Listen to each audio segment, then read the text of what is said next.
This podcast is part of E2C Network, where we share the whole Auburn experience. David Housel described it best. We are living the whole of the Auburn experience. You can quantify it, you can qualify it through a variety of methods, time, people, places, things. But at its heart and at its core, the Auburn experience is all about Auburn sports, the culture, and of course, the family. And because it's about that family, you got to have members of that particular unit here. My name's Kyle, your host. Alongside me, as always, my good friend and the best co-host in the land, Mr. Austin Scott. Good to see you, sir. Good to see you, Kyle. War Eagle to you. You sound much better. Much better, much more energized. I'm not literally trying to wheeze off camera and off microphone every time I'm not speaking. So we are in a much better state for episode 75. And I don't, is this a weird, like, I feel like we should have done something for episode 75. Or do you consider 75 to be special? I know it's a big one. I mean, we are officially 3/4 of the way to 100. Which is hard to believe. I guess like 25 weeks will be doing quick math, right around football season. On camera. Right around football season-ish. Maybe a couple games in. If we stay on track, that's the big thing. You know, you and I will both have a big if. Well, we do a decent job outside of being sick and stuff. But let's be honest, you're going to be taking vacations this summer. I'm going to be taking vacations. Right. That's like 6 months. We might be done with football season. Yeah. In fact, we got to talk about something for about 2 weeks from now. I just remembered that. So we're doing a little bit of show prep on air. So anyway, it is 75 is that's the Connor Liu episode. I promised our listeners last week I'd bring it back. And you brought it back. Connor Liu, Gunnar Britton, there's some fine, talented recent offensive linemen that were dedicated to tonight's show. Connor Liu is going to be a stud that we will be talking about along the likes of Lee Ziemba when he's done with Auburn football lore. Did you say Ziemba? It's not Zimba? I don't know. I have no idea. This person does not watch it, nor does Lee Ziemba watch this. Zimba sounds better, so that's probably right. Nor does he watch this, I believe. But maybe I'll tag him this week because I went to school with his I assume his wife. As far as I know, they are still married, and I'm not to insinuate anything there. Wow, just shut up, Kyle. I know Lee Zimba's wife because I went to high school with her. Okay. And so he was at my high school Mrs. Zimba. Yes, Mrs. Zimba at our reunion. So I got to, interact a little bit and stuff like that. I will never, ever forget the first time I saw Lee outside of the stadium. He was wearing overalls, no shirt, one overall thing hanging off in the Auburn Walmart. And if that doesn't look like a boy from Arkansas, I don't know what it is. But I looked at him. I said, I bet he can block because that's a big old boy right there. Now, he couldn't stay still for anything, but we still love him all the same. So, played a lot of games for the Tigers. And he was part of a great offensive line, too. Yes, I think people, as much as we love to give him crap about his happy feet at times, you cannot take away from how special that offensive line. I discussed that with someone this week, actually, was trying to say, like, it was just Cam. I'm like, it was a lot of Cam. But I think you forget how incredible that offensive line was. And there's a fifth one you got me on a tangent now, so I'm going to just go with it. That's fine. Go with it. Ryan Pugh at center. You had Lee Ziemba as an offensive tackle. You had Mike Berry and Byron Isom, two of the best pulling guards that Malzahn ever put out there on the field. And it's the fifth one. The other tackle, someone tried to say it was Chad Slade, but I think he was only a backup at that time. Yeah, he was on the other great line that was championship winning. And I thought that was a little bit different timing too. But anyway, there's a fifth one there that I cannot remember for the life of me, and I'm sorry. But let me just tell you this, folks. If you think it was just Cam, you are discrediting that offensive line. They ran Malzahn's system, pulling guards, everything to a T. And so I say all that to give Lee credit as much as we were having some fun with him, but also that entire group too. All right. Before any more tangents, let's try to get a little Auburn potpourri in. Let's talk about the biggest bit of this that we probably want to spend the most time on. We got the news, Austin. We got it. The Finally. Big boy is coming back home for one more round. As Trevon Reed would say, he ain't done yet. Janai Broome is gonna play next year. How pumped were you when you heard this? Oh, it's awesome. It is a massive piece for Auburn. It's a massive piece for Bruce Pearl that can bring back such a leader on and off the court for Yep. Auburn basketball. It goes to show in the NIL world, Auburn is doing just fine in order to be able to retain certain talent like that and convince a guy who's going to have a pro career one day that he can come back for another year and still be secure. So it's really awesome. It helps everything, the roster outlook. It helps the perspective of what a special year could be next year. And it's only going to help Janai improve that stock when he does decide to make a pro career. But we got one more year of Janai in the jungle, and that's super exciting. I am so pumped to have him back. He is, we talk about these discussions, and we're going to do this a little bit later in the show, Mount Rushmore, but I've always thought about doing a video about the top Bruce Pearl players thus far.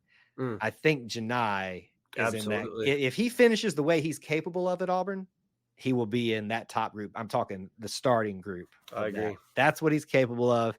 So excited we get to watch for him for another season here. Very quickly, even though obviously not with Auburn anymore, we love this guy, KD. He had entered the transfer portal. He's now found his new home in George Mason. I think them being a smaller program, he's going to probably get a little bit more playing time with the type of talent that he is. Loved his growth this year. I have no clue how they'll utilize him. I just hope they're ready for the psycho that is KD Johnson, and thankful that he chose, as this is alluding to something else, chose something not going to conflict with Auburn outside of extenuating circumstances. Yeah, I think George Mason social media will find that they're going to have a few more followers here soon. Yeah. I think they'll be provided plenty of memes to use at their leisure. George Mason is not where Stretch Akingbola is it? No, that would be George Washington. That's correct. You're right. Yes. I had not thought that until you said George Mason. I was like, wait a minute. There's a lot of Georges around there. Sure is. But that's really exciting for him. I think you're right. I think he gets a lot more minutes, and I'm excited to see what he does with those, because I think KD is a special player when he's feeling it, and hopefully for George Mason he is, and hopefully maybe the mid-major makes the dance with KD next year.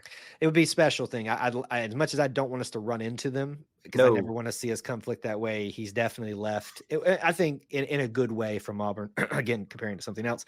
And I think there will at least be some friendliness and hoping that he succeeds at his next location.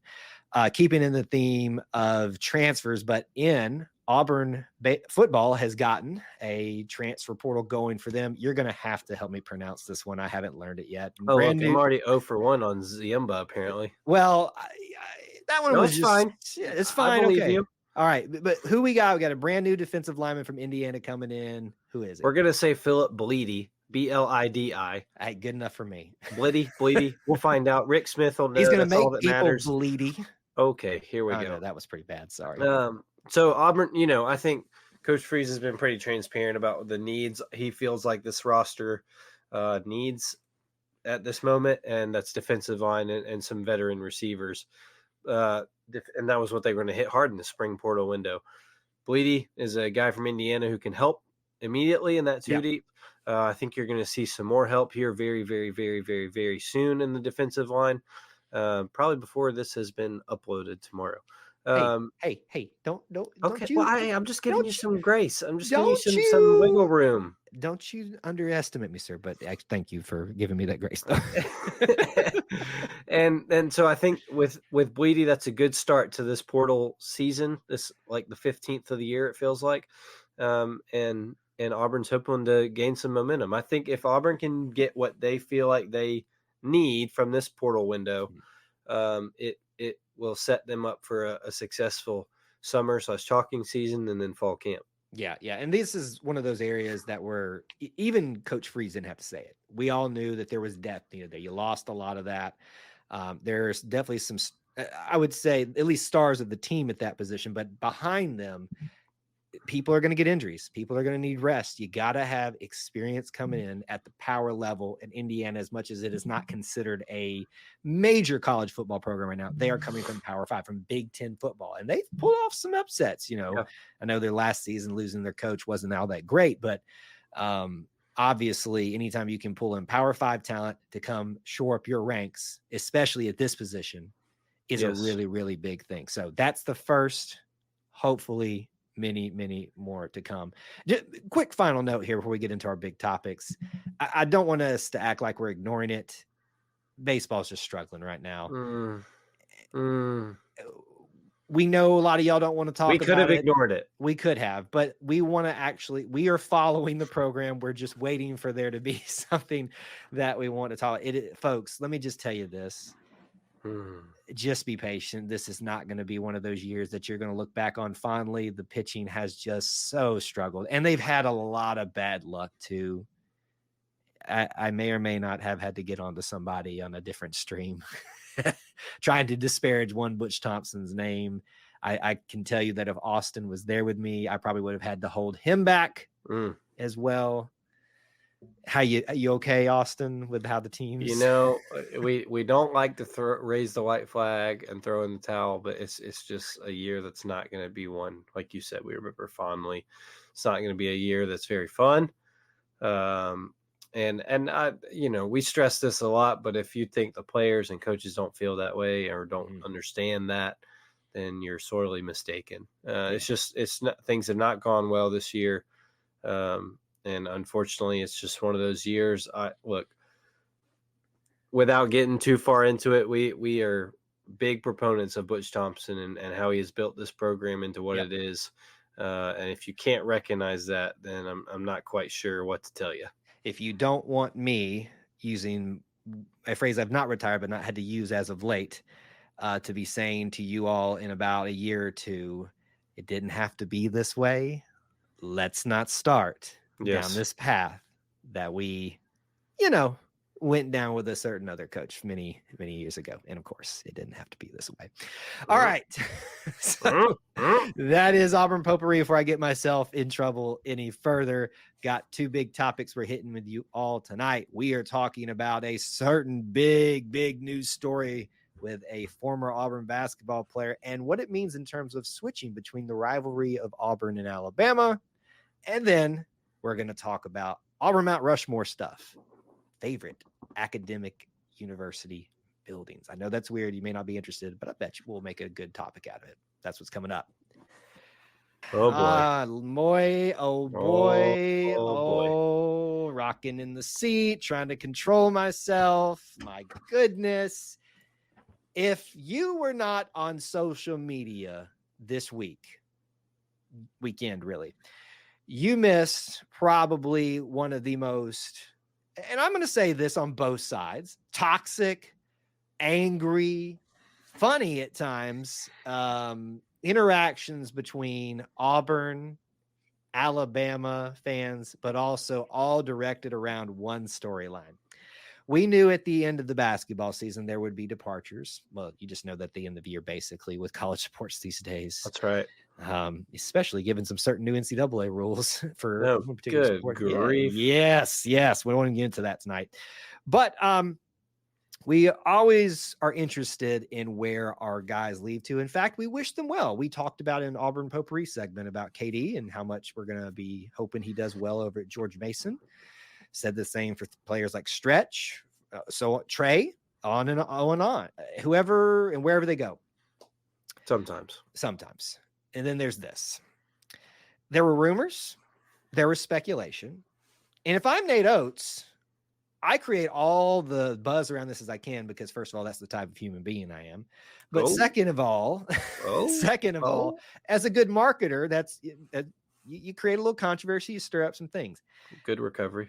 I personally didn't think it would happen, but one Aiden Holloway has decided that he will transfer from the Auburn Tigers to the Alabama Crimson Tide to play next year. Austin. Now, we're not going to spend the whole segment on this. We're going to use this as a topic around switching between the rivalry, but we got to address this at the start. The floor is yours, sir, to say what you want. Well, I have two immediate thoughts, so we don't drag this out. Only two. Well, I mean, so we don't drag this out into the next hour and a half Auburn Experience podcast, and I got to come up with a bunch more 75 players. The first thing I thought of is, my goodness, can you imagine just in 1 year, which I'm sure plenty of people do it, transferring from a place like Auburn, Alabama to a place like Tuscaloosa, Alabama, just in city alone, like. And my second thought is just, we don't see this very often. This and this kind of is what we'll get into, but it does happen. It does happen, and you don't see this very often with the way the transfer portal world is and the state of college athletics. So it's become more of a possibility and more probable. I don't know if I say probable. Well, I mean, yeah, probable. Just by sheer allowing things to this calendar year, counting Aiden and then Antonio Kite in football that have switched over. And so I think it's more than anything, not that either should feel a sense of loyalty to the schools, but that because there's just not a lot of loyalty to schools anymore, period. But it's just interesting to see that. And I think it really shows the difference maybe in some of these players' minds about what the Auburn-Alabama rivalry is versus what fans view it as, right or wrong. So it's fascinating. It's going to be interesting, and it's going to make Alan Flanagan coming back to Neville Arena look like a tea party. Aiden Holloway. Sorry, you had a little Freudian slip there. No. I'm talking about it's going to make Alan Flanagan's return to Neville Arena this year look like a tea party when Alabama comes to the Nev next year. See, I blanked out that last you said because I heard Alan Flanagan's like, we're talking about Aiden Holloway. But no, so that's a good thing to bring up, though, because Alan going to Arkansas was Ole Miss. Ole Miss, whatever. That's all right. We're struggling. We're getting through here. I am a little sick this week still. I'm kidding. Him going to Ole Miss was about as close as you can get to going to not a rival, but an important enough program to Auburn. It was a little too close for comfort, thus a little bit of animosity. Even still followed his dad. He graduated. So he has that. That was always my argument for him. Correct. So you got Aiden, who folks built up. Yep. Who, again, as I try to stress every single year, I don't care what sport it is, folks, don't build these kids up and then trash them when they don't work out exactly how quickly you want. So there's two sides of this argument here. I saw players being trashed by fans when your expectations you put on them didn't work out.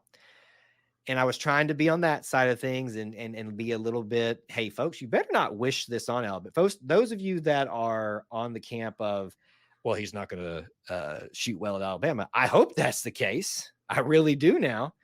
But our luck is going to be he's going to get it going and cause some problems for us next year. I don't think that's going to be the case, but it could be. So be careful what you wish for. But then Aiden Holloway, while I don't think he necessarily went after Auburn, Hugh Freeze, he made some very Bruce Pearl. Sorry, I'm all over the place today. He made some statements that I think were very clearly directed a certain way and meant to be taken that way, and were clearly put together by, I would go as far as to say, Nate Oates, to create buzz, to create discussions around this. And I just hope the kid understands how much he's being used. I really do. I think he is being used by Alabama for their purposes and nothing else. I will go on record here, and I don't say this like I'm wishing this. I wondered if you were going to do this. I'm going to say it. But I don't. This is not me wishing ill will on Aiden Holloway. Aiden Holloway will be in the transfer portal this time next year. Not because he can't be a good player, but because that's all Alabama wanted him for. This is the type of coach Nate Oates is. And I don't know him as a person. I've only been able to watch some other things that he's done that have been a little bit underhanded, that have been a little bit sleazy. This is one of those things. Now, he can't help that a kid wants to come transfer to Alabama, but there's some clear, embracing of this a little bit too much. Call me petty, call me mad, just a butthurt Auburn fan, whatever you want to label on me, Alabama fans. I know they're going to be in the comments all week, even though you say you don't care about us because but when you show up in the comments, clearly you do. Anyway, going on to that. So I'm all over the place, as you can tell, with this topic. Aiden Holloway is going to Alabama. And as you said, it will be a very, very raucous Neville Arena next year when he returns, whether he's playing or not. He will play just to get the story out there about it. Is there anything else that you want to say about that aspect of it? I don't want to move off of it, but my thing is, I think Aiden, look, from Alabama basketball perspective, they're a fun offense. We already know that they're a fun offense that can play, that can score a lot. Do I think that he can help them? I do, because I think Aiden is a good player. He just, is an 18-year-old that ran into the SEC basketball gauntlet. I think Aiden will be a good player for Alabama. Do I think he can help them? Yes. I also think that most people assume Mark Sears is coming back, so I don't view him as the starting point guard, which is why I don't really get the fanfare and galore over this move, other than to create drama. Which is what has happened. So, hey, look, this is the greatest rivalry in sports. I really don't care. Well, I saw a bunch of comments from Duke, Carolina people, Ohio State, Michigan people about, well, this would never happen. That's why no, it don't even make any sense. So I think that this will add to it. Aiden chose his path at this point. And you've chosen your path. You've chosen your path, and just, the jungle will not soon forget. You have made your bed. And now you may lie in it. And if you have success against us, good on you. Probably have to lie in it somewhere on the Strip, because that place is disgusting. But go ahead. So that's what's prompting this other part of the discussion we want to have, switching within the rivalry. And we're talking about across all sports here. We're not really you count it, but it's a little bit, you give leeway to coaches that have to bounce around a lot to get to the job, right? I would say, like, for instance, Brad Bohannon, who left Auburn baseball to go be Alabama's head coach. Unfortunately, if you follow that story, look, the news articles don't say former Auburn assistant baseball coach. That's all I know. They say former head coach of Alabama baseball, Brad Bohannon. But there was a swap too, but there wasn't a lot of animosity there, because frankly, their baseball program was pretty bad at the point he took over too. When you have to take a job and it's helping out in your family and bettering your prospects, I get it. Now, look, would I do it? No, absolutely not. Some of us are more stronger willed than others. Some of us have, clearly, by some of his other choices. Here's the other aspect of it. Travaris Robinson, who has been with Alabama, not this season anymore, but a lot under Nick Saban. He's Georgia, which isn't much better, but we'll take it. It's better, but it ain't. It's like I'm gone from sleeping in a dumpster to sleeping in a smaller trash can. Like, pick your poison. Anyway, sure. That one hurts because he's a former Auburn player, but he's a coach trying to make his way in where he's up and comer. You almost give him a pass, but not really. Almost. You brought up Antonio Kite. Hopefully we'll be able to throw that one in their face if he works out. Of course, if Alabama fans have their way, they'll tell you never wanted him. Of course, already have. And I say this, and I'm going to look right into the camera here. Auburn fans that are acting this way towards Aiden Holloway, don't get caught in this same trap. Be different.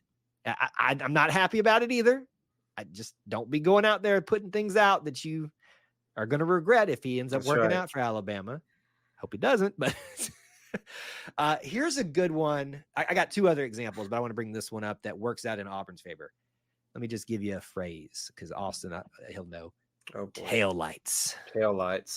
Corey Grant, who clearly Alabama didn't want, but sure did need him, because he was very instrumental for especially Gus's for early years of the success they were having as an offense. One of the fastest human beings that we had on the team at the time, and frankly running backs as well. And it's truly his nickname, Taillights. If he got ahead of steam and any space from you weren't going to catch him. Was he kickoff returns too? Do I remember that correctly? Okay. Him and Trey were in the backfield or back of the kickoff returns, I believe.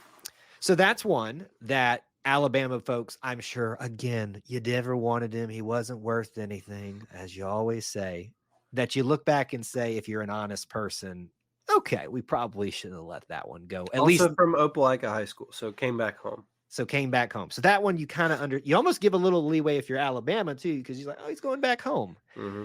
But either way, that's one on that side of things.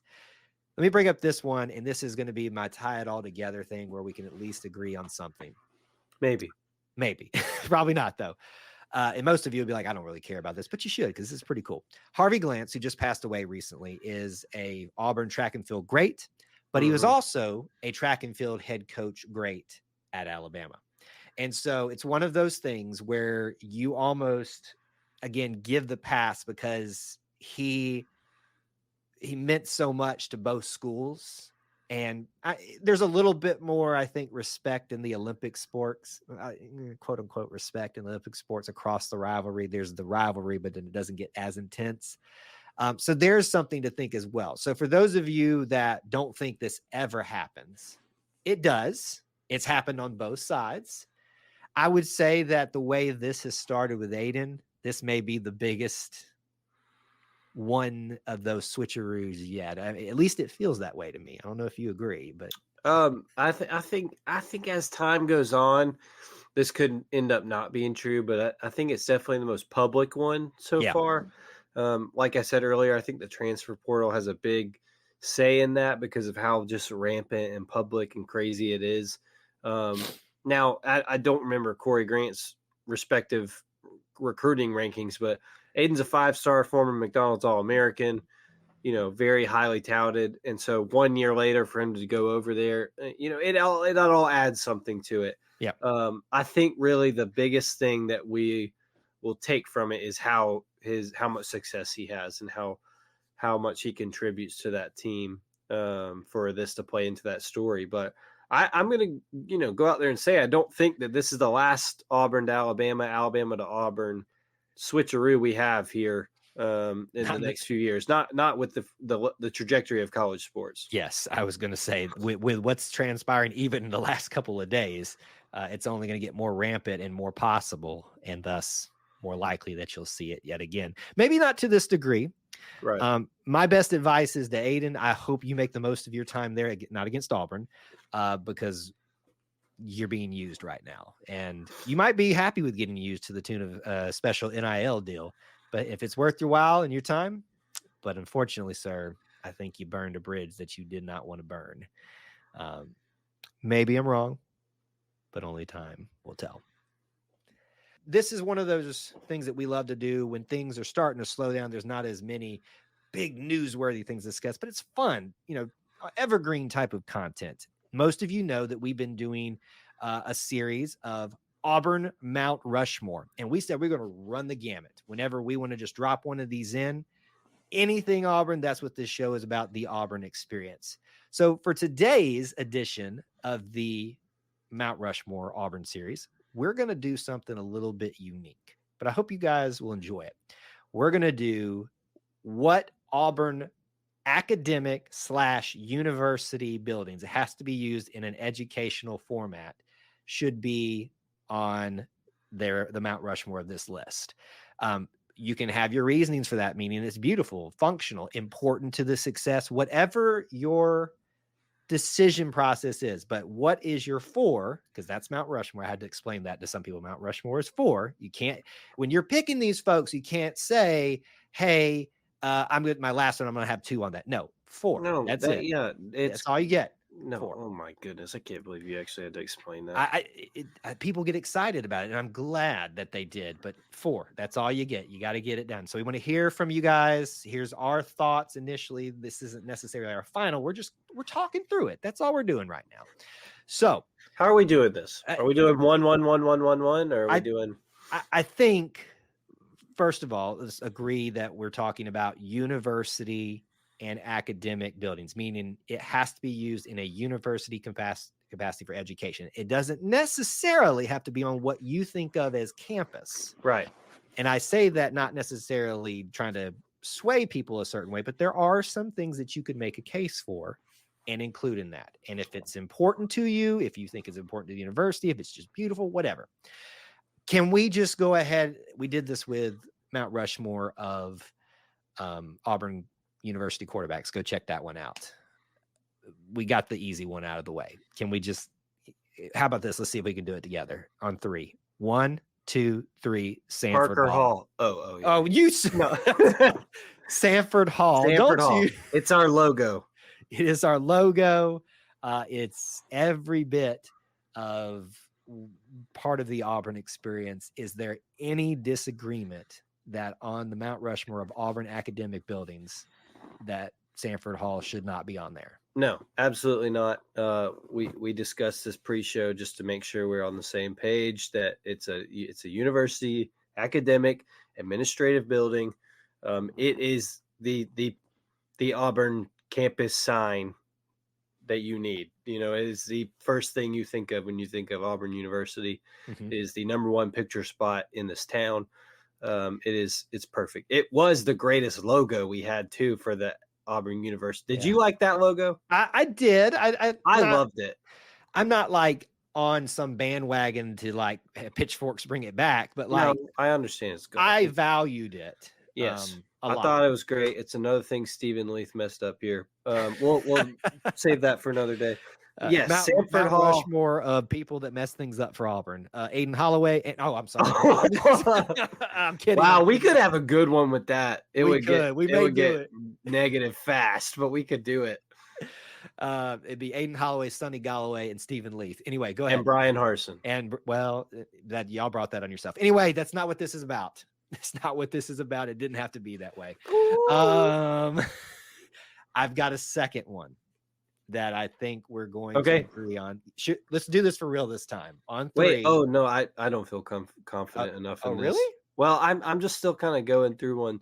I think I know what you're going to say, but you go ahead and say it. No, I'm going to let you. I directed the first one. Number 2's for you. You just throw out what you want to throw out. Okay, we're talking. I mean, we're like we said, this is just the Mount Rushmore. It's not the prettiest things. It's not the whatever it means to whatever you think Auburn University academic. I know a lot of people don't like it. I know a lot of people think it's ugly. Okay, it's the Haley Center. The Haley Center, has to be on there on your Mount Rushmore. I know I'm not disagreeing. It's a little bit of an eyesore these days, but it is uniquely Auburn. It has been around forever. There are stories upon stories upon stories everyone has of going to Haley Center. It must be on the Mount Rushmore. It is 100% on there. That's the one you were thinking. That's it. That we could have done. I felt I had faith. I had faith. Okay, I'm glad. Sanford Hall and Haley Center, at least for us. Now, you viewing this either live or on the replay or listening to this, you can have your own opinions, and we'll take those in consideration when we make the official one. We'll probably differ from here because of different experiences, though, right? But the fact that there are still students to this day lost in Haley Center has to get it on there alone. I mean, it's like a vortex. Souls. It is forget the MCU. The first multiverse was Sanford. Wow, I can't even remember its name. It's my mind's lost in there. You can still hear the screams. You can still hear the screams of Haley Center. So that has got to be on it. Here's where I think we'll have differentiation. So let me give you the floor again. I don't want to sway you one way or the other, unless you don't have something. Well, no, I mean, I think my next one would be because I spent this is where I spent most of my time because of my study and my major and all the things. I'm gonna say louder because I was a marketing business major, and so I was there. I mean, from end of sophomore to senior year, that's where I hung out. Mm-hmm. I'm not saying now, not because I don't think it should be on there. I think you can make a case to be on there. The new one, it was not there when I was there. But I think that it is an incredible building and has just as much views of all the things you could want of campus, but I want to make clear I'm just saying louder building. I think it's one of the bigger buildings on campus. It's the business school. It's relatively new, and I think for me it's on there because it's the one I'm most familiar with more than anything, to be honest. On that vein, I'm going to throw in I'm not this wouldn't fall on a list for me, but just in terms of discussion here, the engineering complex, because of its importance to Auburn. It's one of the things that Auburn's known for, but it's so large. Like, which building are you talking about? And it's all kind of, been redone. They've got like courtyards and waterfalls now, apparently, which is, I know that's not that new anymore, but it blew my mind the first time. I was like, wow, if this doesn't speak for what the lifeblood of this university is, they've got a waterfall. So that one is hard to put in there for me because I don't know that a ton of people will say that, but I just wanted to throw it out there since you were talking about loud or important, like academic buildings. I could go my route and say the ones that are important to me, Rouse, and then Funchess Hall, because I thought, so you're not putting Funchess on yours? I would, on mine, I would. Okay. And so if you're asking only me, I'm going to put Funchess Hall in there because I spent so much time there. Okay. And yes, the bottom floor smells like there's fungus down there, which is where we got the name. But I have so many fond memories in that old building. I'm going to be so sad when they get rid of it. And I think it's on the docket, unfortunately. I'm going to go off the wall here. And we set a strict rule, non-athletic, but Beard Eves Memorial Coliseum. No, because it houses the kinesiology. I knew you were going to do that. The kinesiology department. No. I mean, it's a dadgum gym. It houses the kinesiology, if I'm saying that correctly, department. Kinesiology. It also houses the geology department. Oh, there. So, but it's a gymnasium. That's cheating. That is cheating. Come on. I am not happy about this. All right, you do another one here. Let's maybe do a couple more between us for opinion, and then maybe we offer it for each other. There's a few that are run through my head. The student center is obviously something that is everybody's been in. It's central. Yeah. And we're talking about Melton, not Foy, right? Yes, but Foy is another one that I have on there that is been around for so long, that is named after an Auburn great. Dean Foy, does not have the Foy desk anymore, but it's Foy Hall. It's the old student union. So I think that has to be under consideration. I'm blanking on my last one. Was it the library? Yes, it was the library. Is it Drana? Is that how you say it? Drana Library? It's RBD. That's all I know. RBD. I don't know anything other than RBD. RBD Library. No kidding, Austin. On my campus tour, I got lost in there. I'm not kidding to you. What? I went your back tour there. Group or just you? Just me, because I was walking around campus with my free time, and I went in there just to explore a little bit more, see how big it was, because they give you all these stats on how big it is, how it compares to I remember there was some comparison to Princeton's library or something like that. Yeah, it was like the biggest for a while. For a while it was, and then now they've extended all of it on. It looks even beautiful on the front. Yes, on the certain if you view that as the front. I got lost in there, and legitimately it took me about 10 minutes to find my way back to the door. That's really funny. It was kind of sad, actually. And I realized, wow, I need to get out more. That's in there. I think you could throw things like the vet school that's off campus. Definitely in there. There's a fisheries department that's pretty important out towards 280. If that's important to you as well.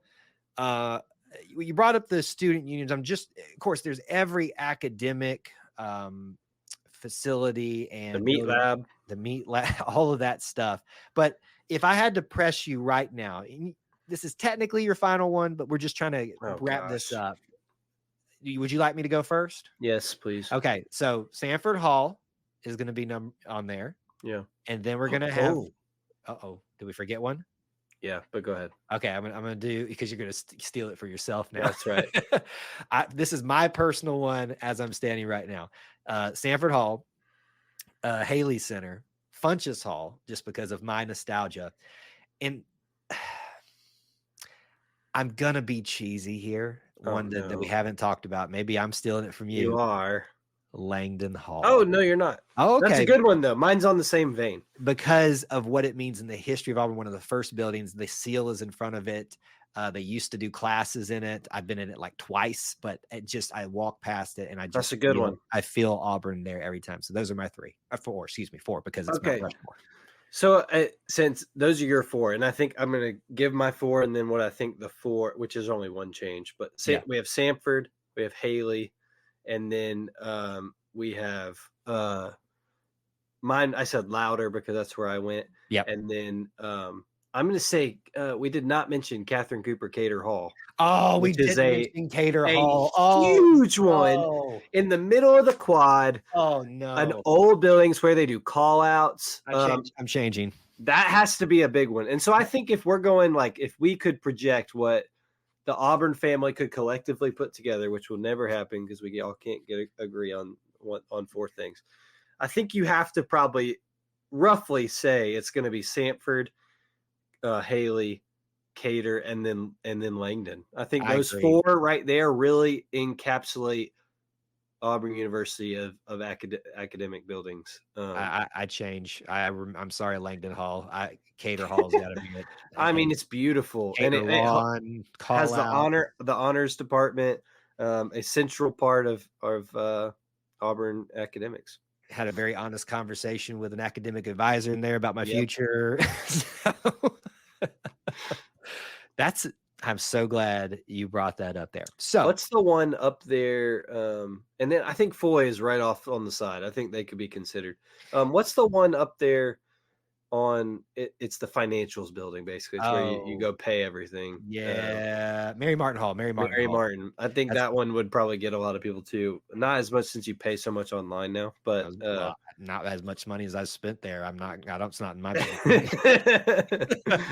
Anyway, so we'd love to hear from you all as you're watching this currently, in the future, as you find this content. We want to know on your Mount Rushmore of Auburn academic / university functional buildings, what is your favorite, for whatever your reason is, to put them out? Nostalgia, beauty, importance, history, all of those things are factors. Tell us your Mount Rushmore of Auburn University academic buildings. You've heard our discussions. Now let's hear from you. That's going to do it for this episode 75 of the Auburn Experience podcast. We got into a lot today, good and bad. But yes, that's what we do here across the show. If you want to keep up with me, do so on X at Kyle Loomis 24. Where can they find you? On X, Instagram, all the things at Austin G. Scott. And thank you guys so much for joining us and being part of our little family within the Auburn family. Until we talk to you again, War Eagle. War Eagle.